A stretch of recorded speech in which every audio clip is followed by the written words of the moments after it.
My name is Mary Jane Knecht, and I'm manager of creative aging at the Frye Art Museum here in Seattle. I'll be moderating today's conversation.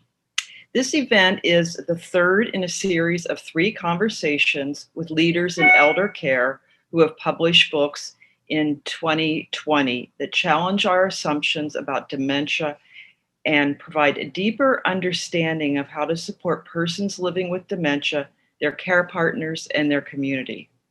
Unfortunately, these books were buried by the pandemic, which is particularly sad as they address the very issues of coping with loneliness and isolation that hit our elders particularly hard.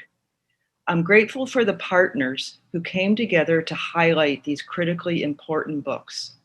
Aging Wisdom, University of Washington Memory and Brain Wellness Center, and the Frye Art Museum.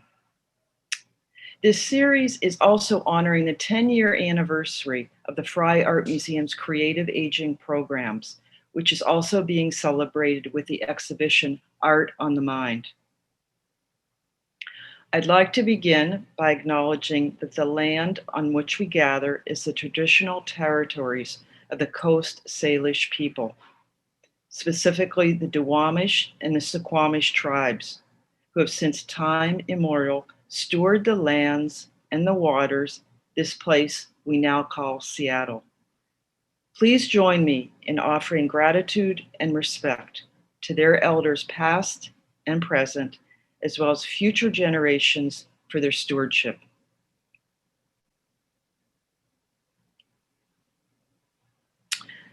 So let's begin with a few housekeeping items before we get started. Today's event will last for 1 hour. The first part will be a conversation with the author interspersed with readings from her book. We'll save the last 15 minutes or so for questions. So let's take a moment to see how each of us may be connected to the topic of dementia. You'll see a multiple choice question pop up on your screen. Please select your response. If you choose other, you can provide more information in chat.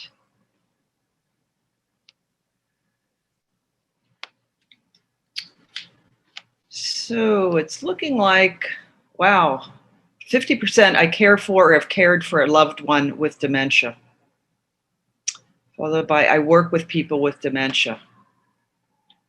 Great. Well, thank you, everybody, for joining us for today's reading, and I really look forward to the questions following it. So let's begin by providing some context about the book that we'll be exploring today, Creative Care, A Revolutionary Approach to Dementia and Elder Care. In Creative Care, Anne Basting tells the story of how she pioneered a radical change in how we interact with our older loved ones, often isolated in nursing homes or segregated in elder care settings, making the final years of life feel lonely and devoid of meaning. Laying the groundwork for a widespread transformation of her approach to elder care, Anne divides her book into 3 parts: Finding Creative Care, Defining Creative Care, and Changing Care. Her helpful notes for caregivers include beautiful questions and reveal and exercise remaining strengths. She shows how anyone can use her proven methods that use the creative arts to bring connection, light, and joy to the lives of elder and those who care for them. Published in a hardback edition in spring of 2020, Creative Care is now available in a paper edition, an audiobook read by the author, and next month, the Creative Care Imagination Kit, which I hope Anne will give us a sneak preview of today. So now it's my great pleasure to welcome to the virtual stage Anne Basting, artist, scholar, and educator. A professor of English at the University of Washington. I knew I was going to do that. University of Washington. It's because I think I wished you were at the University of Washington. Wisconsin, Washington. Same thing. University of Wisconsin, Milwaukee. Anne is also founder and president of the award-winning nonprofit Time Slips, which fosters a national alliance of artists and caregivers bringing meaning and joy to late life through creative engagement. Anne's innovative work as both a community engaged artist and scholar has been recognized by a MacArthur Genius Grant, an Ashoka Fellowship, a Rockefeller Fellowship, and numerous other awards. She is author and editor of multiple books, including The Penelope Project, Forget Memory, love that title, and her latest, Creative Care, from which we will have the pleasure of hearing her read and discuss with us today.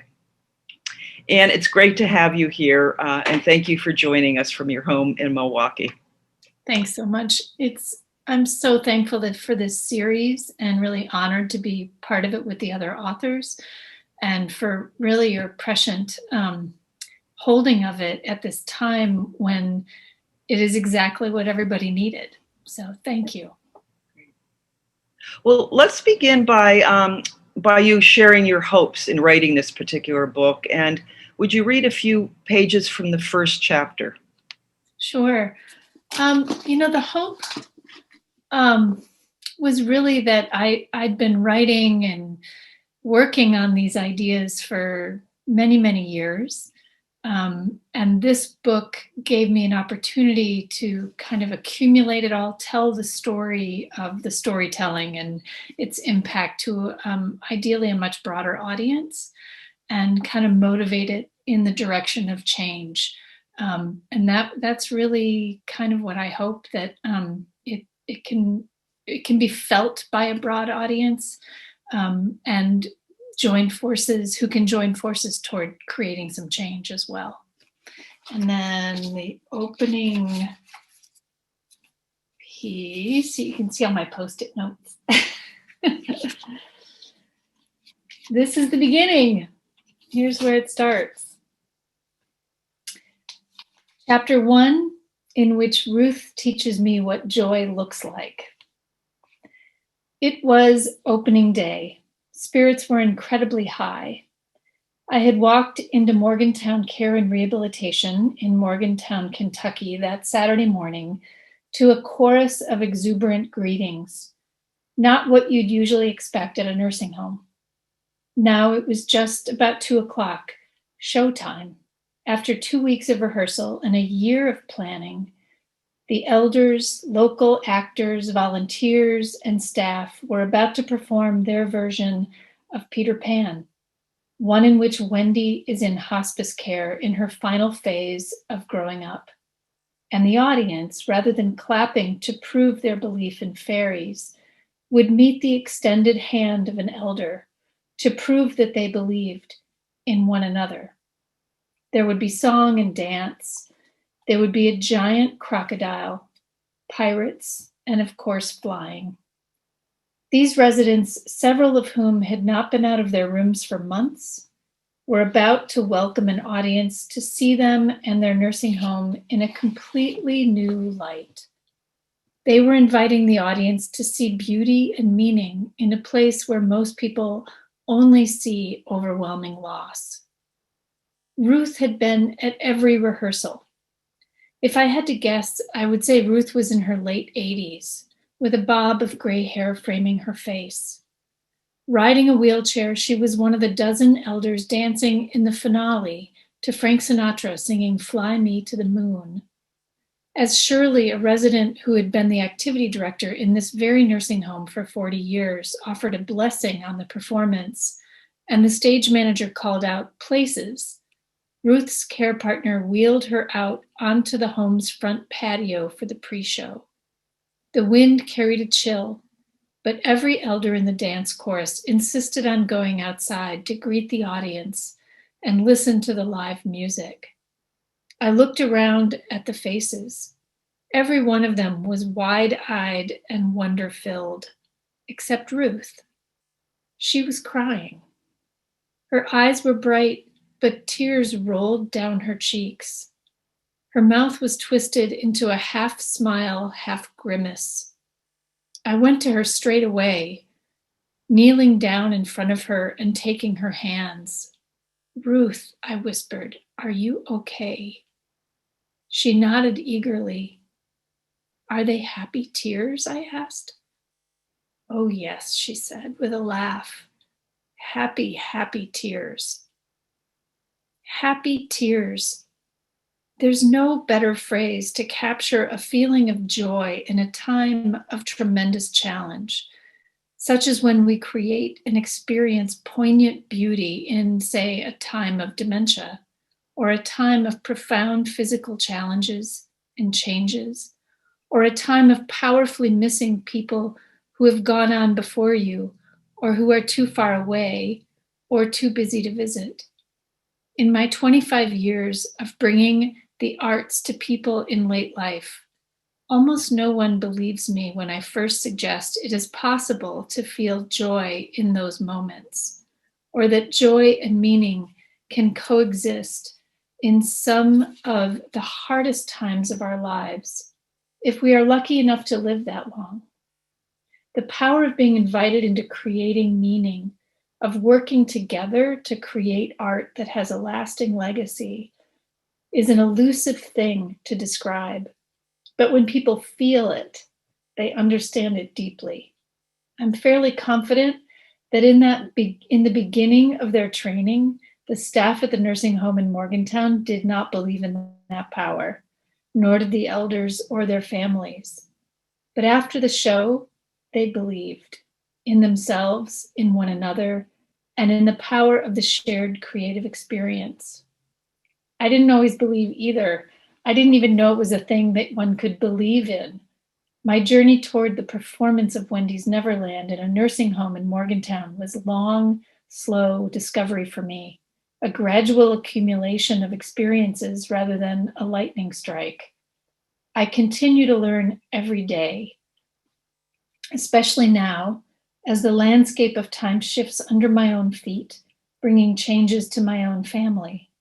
It is my hope that the stories that I've gathered here, stories of how I learned to apply the insights from theater and creativity studies to the world of elder care and memory loss, stories of bringing joy and connection to those who thought these possibilities were gone, stories from my many encounters with elders and care partners, offer readers a similar journey toward discovery, a journey toward believing that beauty, growth, learning, and joy are all possible in moments that most people assume to be overwhelmed only by loss and sorrow. My hope is that by reading this book, you can follow in my footsteps and transform your relationships with people experiencing dementia and other challenges that can accompany aging. There you go. Says it better. I can't say it as well as I can read it. Oh, well, thank you, Anne. Indeed, in sharing your experience and providing through this book such guidance and true inspiration, I think we will be able to follow in those big footsteps that are leading the way to really a change in providing meaningful care. So thank you. And I would just say that they're not big footsteps. It's about a size 8.5 foot. And I don't mean like I have tiny feet. I just mean they're just normal steps that anyone can take. You don't have to have a lot of arts experience. That's I think another thing that I really try to get across in the book is that it's really our innate sense of creativity that you can awaken. You can collaborate with all these artists. It's really fun. Yeah. But it's really possible for everyone. Yeah. Well, I think that really leads well into the next question that I have for you, in that that you've written that your work has been to ensure that no one, including yourself, ever has to stop playing with imagination and growing. Can you share with us an excerpt that offers us a view of your imagination as a 10-year-old? And how imagination is really the foundation on which your approach to dementia care is built? Sure. Writing this book was really, because it really wove in the personal as well. And I think that, back to your opening question about how this book is different, the other ones were framed a little more academically, and this one allowed me and happened at a time when my mom was first starting to get diagnosed and experience dementia. So it allowed me to really weave my own story in with, the story of my work as well and my observations. So it's a little different in that way too. And it led me to a lot of thinking back, because the main question I get always is, how did you come to this work? And so I gave it a lot of thought and thought a lot about the importance of imagination to me as a kid. So that's kind of where this little excerpt comes from. When I was a kid, maybe 10 years old, I would play outside for as long as I could. I remember there was a row of bushes down the hill along the side of our house. One of my favorite games was to burst through two of those bushes into the open field next door. Each time I did it, I imagined a different location in the world with a different sick animal that needed my help. Boom, I was in Alaska, rushing to aid a wounded otter. Or boom, the North Woods of Wisconsin, where a porcupine badly needed my attention. When I came inside from playing, my mom, I imagined her at the sink fixing dinner, would simply ask me, "Which animals did you help today?" My mother, who loved gardening, hiking, painting, and writing, what questions will I ask her? What questions will draw on who she is and invite her creativity? The imagination can transport and transform us, individually, in relationship to each other, and in our communities. Yet so much talk about creativity can intimidate. When I ask people whether they are creative, as I've done in workshops for years, 9 times out of 10, they back away with an apologetic, "I can't draw," or "I can't sing anymore."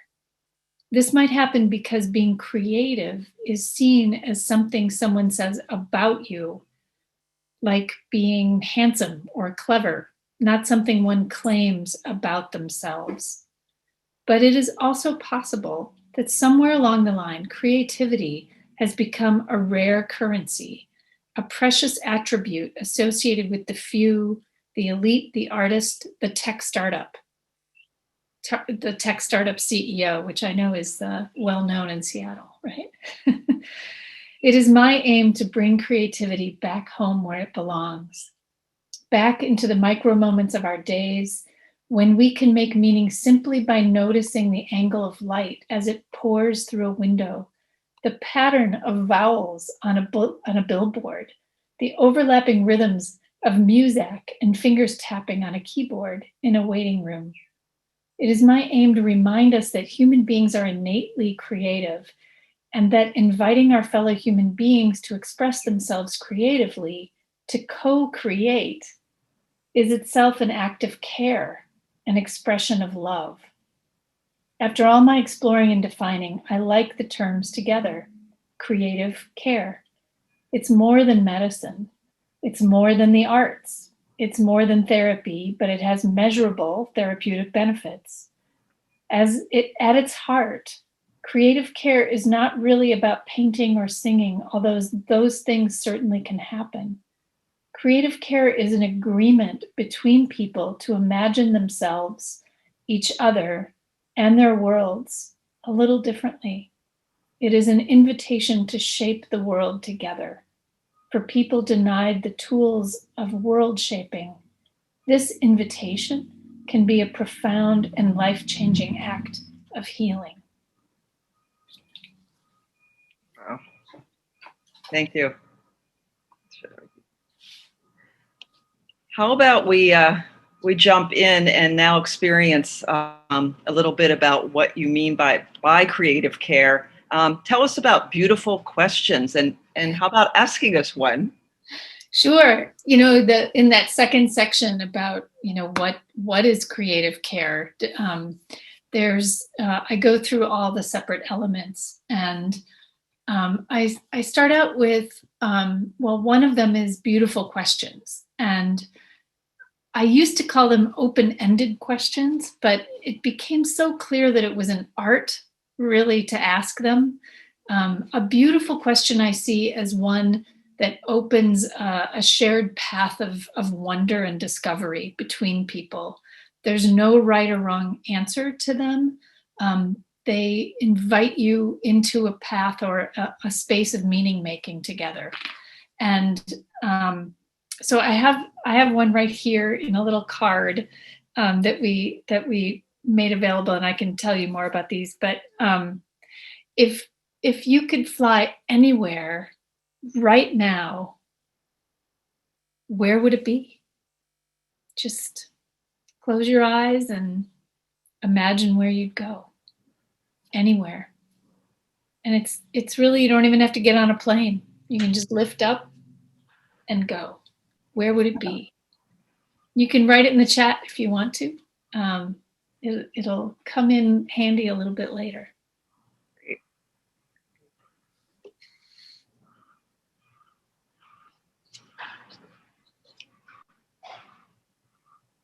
It's great. Egyptian pyramids, Paris, Machu Picchu, a lake in Maine. I just love it. People would go all over. Appleton. I know several people there. Home, Paris. I just like the people say home, like just to the space is home. The top of Mount Rainier. Thank you. We have a little imagination there. Over Iceland, my daughter's new home in Oldbury, UK. Kauai, Mexico City. We're going everywhere, people. It's great. Great.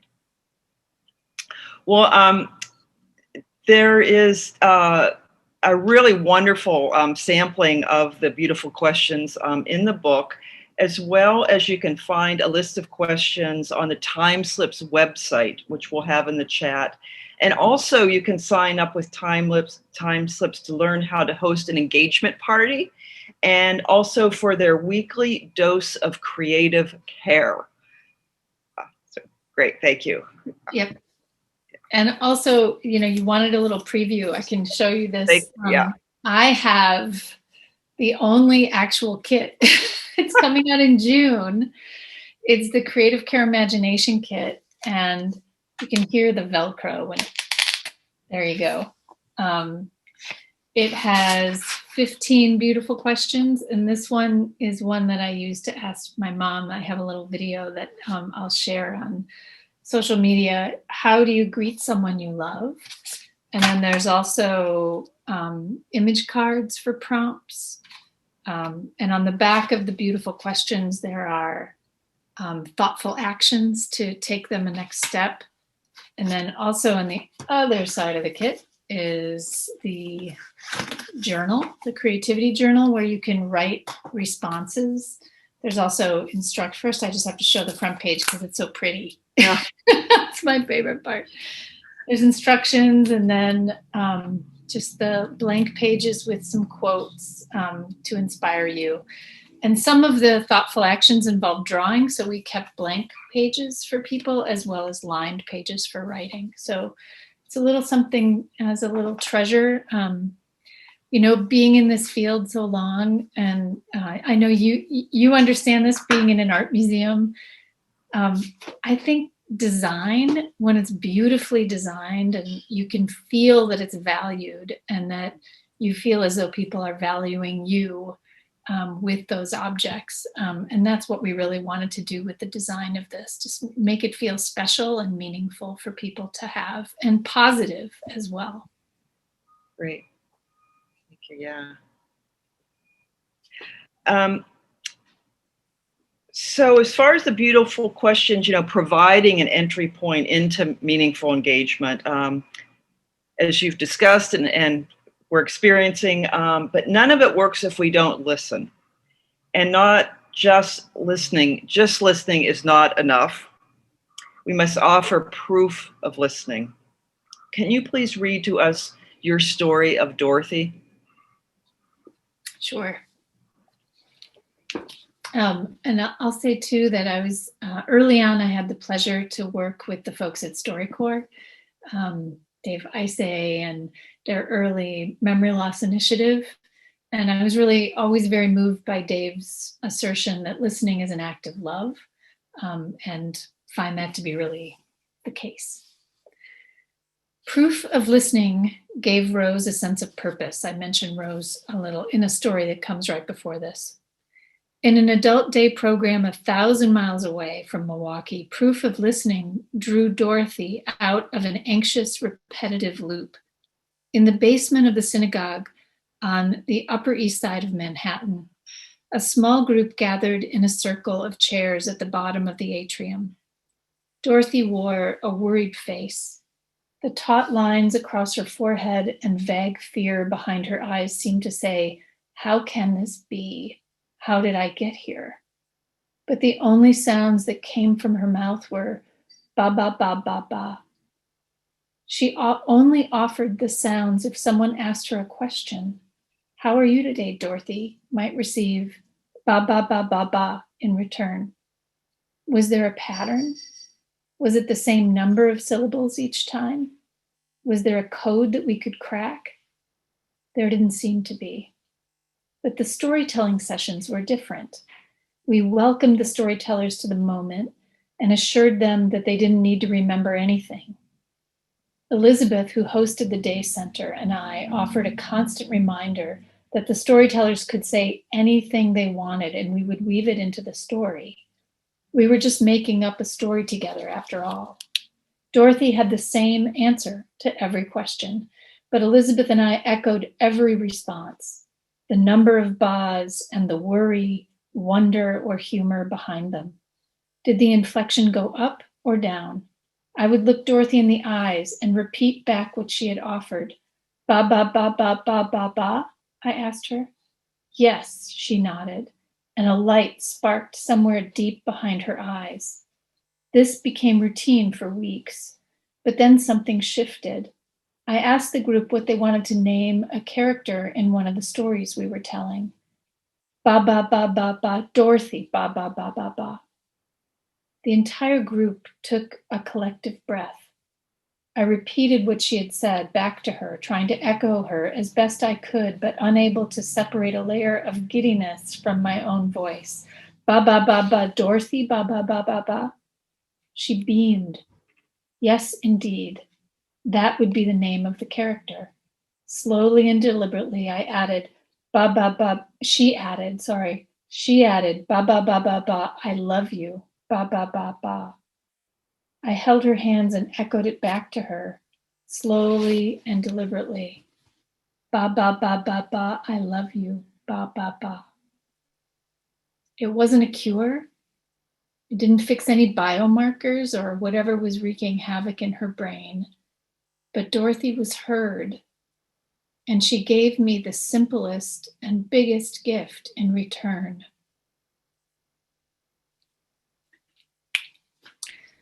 You know, those moments are so visceral.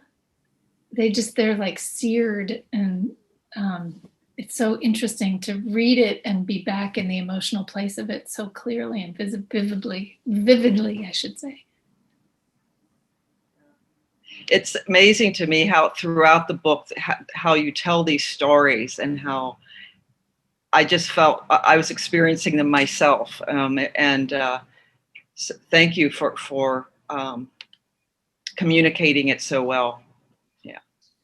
I'm really thankful it comes across, because I feel like after 20 years of these experiences, I have just gift upon gift upon gift, and how, it was a challenge to figure out how best to relay them so people could really feel it. Great. Well, I'd love for you to share a few words about the power of awe. You have a chapter you devote to awe. Would you define the use of awe as an experience of vastness that invites us to reconsider what we know and understand? So how is awe at the heart of creative care?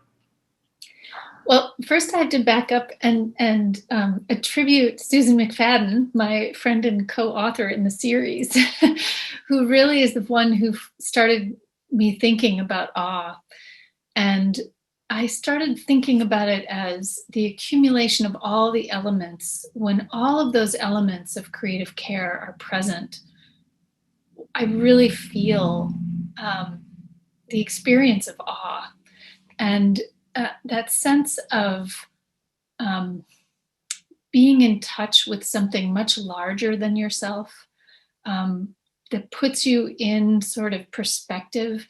It does in the literature on awe what's called making a small self in compared to the larger world. And in the making of the small self, you kind of, things get reprioritized. Your pain might lessen, your well-being might increase, your sense of purpose and meaning is really unlocked by that experience of awe. And when I first started, this might be another nice little chat feature, but when I first started exploring the ideas of awe, I would be giving talks and I would start by saying, text somebody you know really well and just simply ask them, what fills you with awe and wonder? And then put your phone on silent. And then at the end, we would come back and share what those are. And so I would ask here, what fills you with awe and wonder? And again, it's like such a felt experience that sometimes sharing those things gives you the sensation of it better than I can explain it. I really love, if anybody who knows me on Instagram or Facebook knows that I try to take a photograph of Lake Michigan as often as I can. That sense of vastness is exactly one way to access it. So it's you can access awe. There's 3 common portals, which is nature, creativity, which is great, and then spiritual practice as well. And sometimes those 3 things overlap, that creativity can be a spiritual practice for people. Nature can be a spiritual practice for people as well.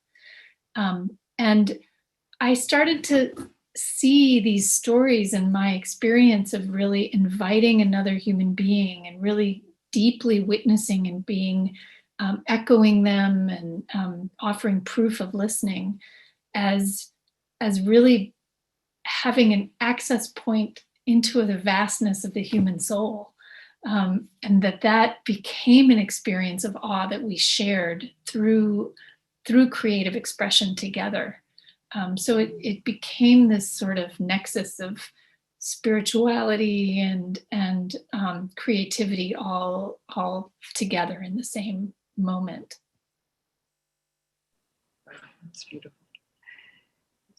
What a gift for us to share as humanity, just, yeah, so beautiful. So.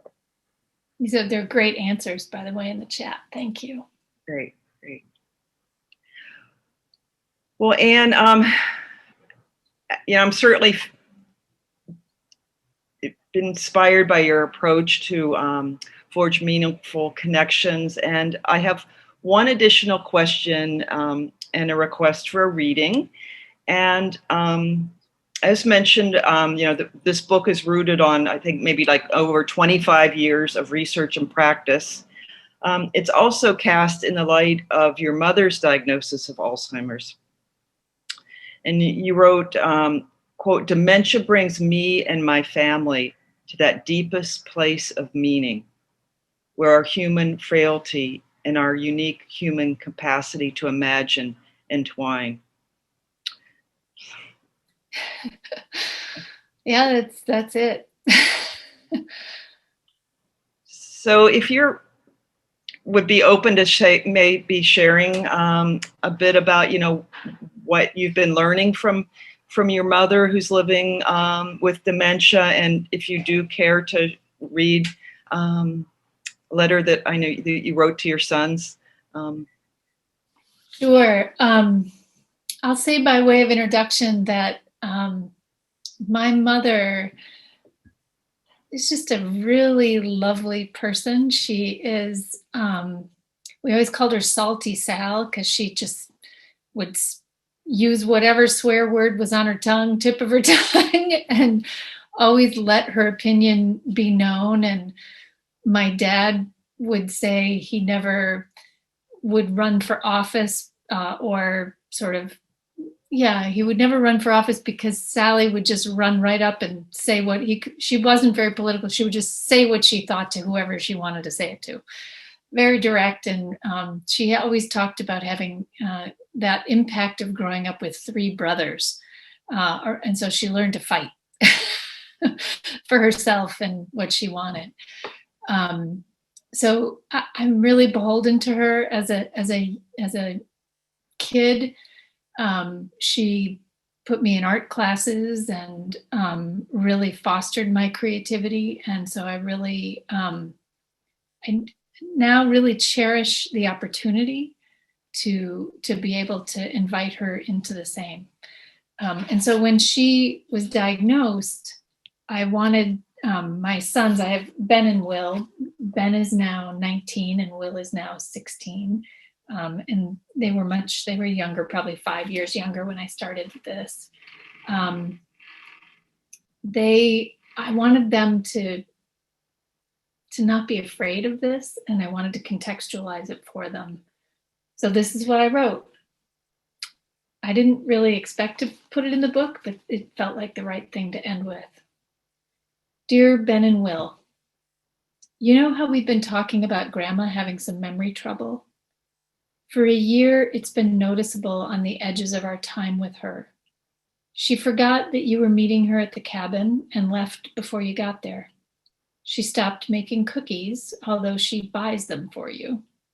She'll say, "What are we doing?" asking us for reminders of when and where things are happening. Grandpa has been writing everything in a little calendar by the cookie jar, which has helped a lot. Her memory problems have not affected who she is. She's feisty. She loves to read. She loves watching the birds at the cabin. She loves when you visit and smile at her with your full being and give her your big hugs. She loves going to camp and hearing all the stories of your adventures on the trail. She loves walking down to the river and sitting on the dock there, and sitting on the dock at the lake too, watching you swim or watching the loons. She loves playing golf and playing with you guys, even though you are pretty bad, no matter how far you can hit the ball. She loves how much you love to drive the golf cart. She loves you. Well, this week, Grandma went in for a long day of testing at the neurologist's office, and he changed the diagnosis from mild cognitive impairment to what they now call major neurocognitive disorder, probable Alzheimer's. What does that mean? It means that we now we know that Grandma's memory changes are going to get worse. There was a chance with the mild cognitive impairment diagnosis that her memory would stay the same. But this means it won't. We'll notice more changes over time. She might get confused, worried, or even scared. Maybe imagine suddenly looking around and not knowing where you are or why you're there. That's scary. That's what can happen when the brain goes through these changes. It can take a long time, or it can kind of happen quickly. There's no telling. It means she will love us, but sometimes she might not know it right away. It means we need to exude love for her so she can really feel it. It means that even though it might be a little scary sometimes to see her confused, we should keep calm and exude love for her. That will calm her and us at the same time. It means we have to get strong and not let the disease or other people interrupt our love for her. It means that at some point, if we are out at a restaurant or at camp or anywhere really, people might feel awkward around her because they don't know what Alzheimer's is or because they're scared of it. It means that we just exude love and acceptance and model that for them. It's just Grandma, we can say. Relax, everyone. By treating her normally, others will learn to treat her normally too. It means that if anyone treats her poorly or ignores her, we gently correct them to help them better understand what Alzheimer's is. After all, 15 million people are going to have this in 10 years. They better get ready. Some helpful one-liners. It's just Alzheimer's. It's not catchy. Let me introduce you. This is my grandmother, and I love her. If you ask 10 people in this room if they know someone with Alzheimer's, chances are they will say yes. Then remember when a kid on your soccer team made a snide comment about being Jewish, and you asked if you could wear a yarmulke to practice the next week to show him you were proud of being Jewish? Feel free to have that same feisty attitude about this. You actually inherited that from Grandma. Grandma is an awesome person. You have lots of great stories about her, and we can share those with her. And there's still things you don't know about Grandma that you can discover by talking about her, talking with her about her growing up times. We love her, and she'll need our love all through this experience, all the way through to the end, because this is likely what she'll die of eventually. Let's talk with her. Let's play with her. Let's smile at her with our full being. Let's hug her. Let's let her know in all the ways we can that love is stronger than fear and confusion. We'll all be afraid and confused at times. Dying is a really trippy concept for humans to wrap their minds around. It's scary and profound all at the same time. We will all grow a lot by this experience. The trick is not to let death sneak in earlier than it needs to by letting our fears cut us off from each other. She will want to know now and later too that you are living and loving your own lives too. Soccer, school, music, friends, camp, all of it. It means that this might get hard for Grandpa and Aunt Ellen and Uncle Tom and me too. We'll be sad because Grandma's a really special person. She was and is a really good mom.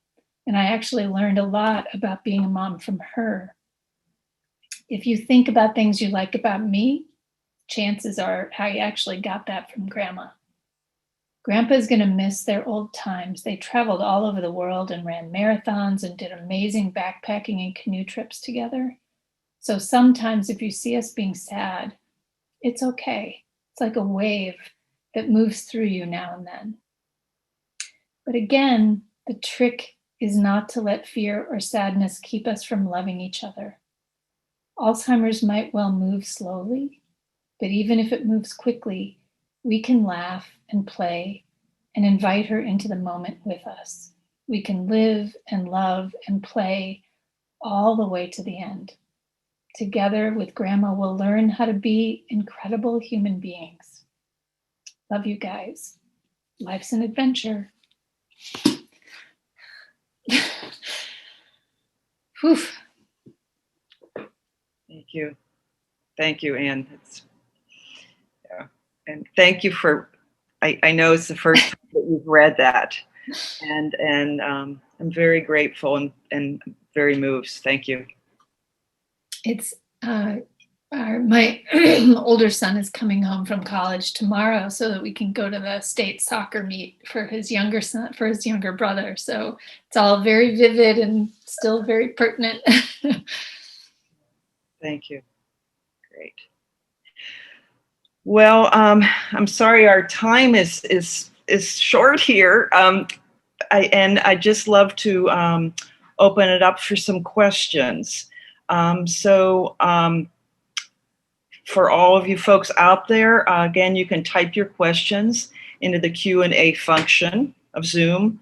Our time is limited, but we'll try to get to a few of those questions. So thank you.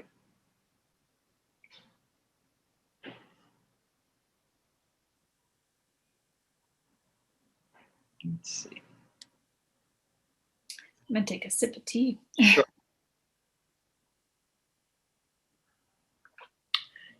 Okay, so what do you see as key to normalizing this work in care settings? I think, you know, we've done a couple of things to separate and make it abnormal. we've separated medicine from arts and culture. And I think what we're really seeing with creative care is a long, slow rejoining of those things. We've started talking much more about well-being, about opportunities to acknowledge the spiritual, social, emotional aspects of people. But when we get to a place where those things are inseparable, and you don't have to defend the use of the arts in health or medical settings, that'll be a big hint that those things have come together. I also think you can also see it in programming, that programming has specific times, and then there's things like, meals or therapy, and there can be a point where creative care can happen, as you're just walking together past a window, as it's turning in a moment between people into an opportunity for inquiry and wonder. It doesn't have to be separated into the 10:30 to 11:30 slot for creative engagement. It can be infused completely into the everyday moments of life. That's to me one of the work with time slips has really taken three different avenues now. One is the professional trainings with organizations to infuse creative care into care systems. One is to go upstream to train students to use it in service learning. And one is really to do our family and friend programs around just what we call engagement parties. You mentioned them earlier. And it's really just to give these really simple tools of creative engagement to family members so they have them for everyday moments, which is when they really need them. So I think it's that spillover between, it's all three of those avenues that will really get us to a place where creative care becomes normal. Great, thank you. There's a question in regard to maintaining the well-being of caregivers and loved ones and nursing home situations. Please comment. Let's see, maintaining the well-being of caregivers, loved ones, nursing home situations. I've done a lot of work in nursing homes, and one of the projects that I write about, it was still happening when I wrote the book, so I couldn't quite share all of it, but we worked with 12 rural nursing homes across the state of Kentucky to really embed these philosophies and this approach into their communities. To do it, we taught staff the creative care techniques, and we worked on one project together over time, which was the Peter Pan project. So we broke it into themes. We used beautiful questions and creative challenges, and together we ended up with this play.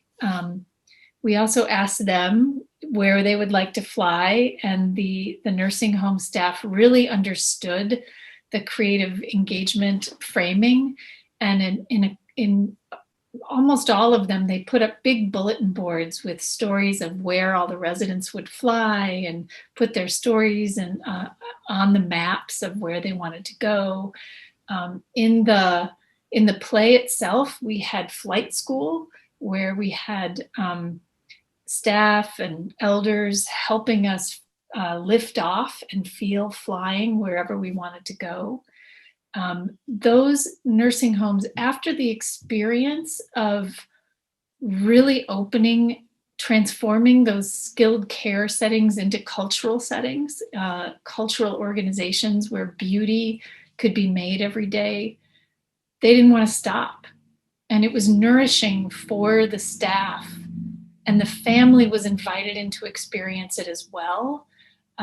and to see the creative potential and the strengths of people that you normally only assume or see as managing loss, and a continual sequence of loss. No one wanted to go back from that place. That's the happy news after the Wendy's Neverland production, is that those nursing homes are now in their third project that they have designed themselves.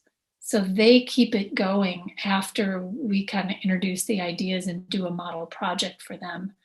They did a project on superheroes. They did one on fairy tales, and now they're embarking on one on the national parks. Again, the experience of awe, and taking a tour around the country to the different national parks virtually, and exploring what it feels like and what they're like through all the senses and imagination.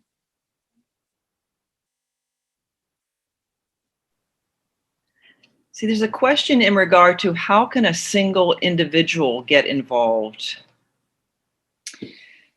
Lots of different ways. I mean, there's, the book is kind of a portal into all the work that's done, mostly through the nonprofit that I work with of Time Slips. And I remember I read in the chat there's several certified facilitators on the webinar, which is great. And you can take the training as an individual. You can invite your organization to become a creative community of care. If you're a family member, we have family and friend training, and the resources on the website are all meant to help support and inspire family and volunteers as well.